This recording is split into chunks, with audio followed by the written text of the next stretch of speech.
Sembut Menteri Rangba baru MLA bala Syajid Sausi nanartiang umas niaw bhalang dhar ula pediang sngo bhai kinu ki kirtong manwan ya khun haka election arajar arpupra kin thobru ya u presiden ka VPP bad u MLA ka nongkrem u arden m besayomai umas niaw bhalang uloong ba ka constituency kalong ka baple laitlut ya baro ki seng san perthei ban ya khun bat omdon jing lada kinu ki kirtong kinwan ya khun persya ya u habakali syapang ke jing perkhat ba u besayomot un ya khun nanartiang umas ngau bhalang ulaong ba lada uwan le si ka nongkrem kan om pediang pat ya u halasnong umas ngau bhalang ulaong wa udang penlet jingmut tang hakakam pat hak jing trailang bat kipat ba ulapin pauru ba ke jingroi jingpar hapo ke constituency layo ipat ba bat udang persyangkat bala ban pendep ya ke jing angnut jong kipat ba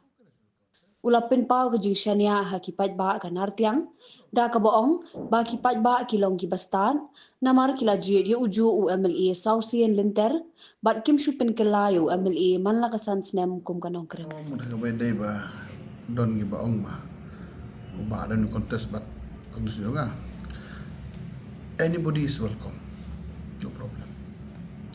Lalu juga kondisi open dah, mau baru lah kontes. Dia baik anybody, no problem.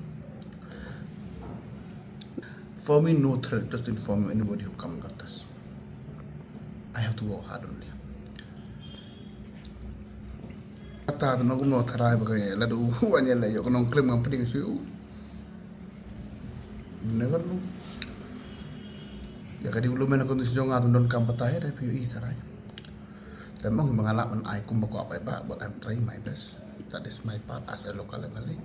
Tapi mana kata apa pilihan nu buku ni contest lah, you pun kata apa. Anybody is most welcome to come and contest with me. Congress will contest, VP will contest, BJP will contest, UDP will contest. क्या problem है? No problem at all. Jong narti ko nung si la south time ko yung uju MLA kan mabam day babai. Not like nong claim they change every 5 years.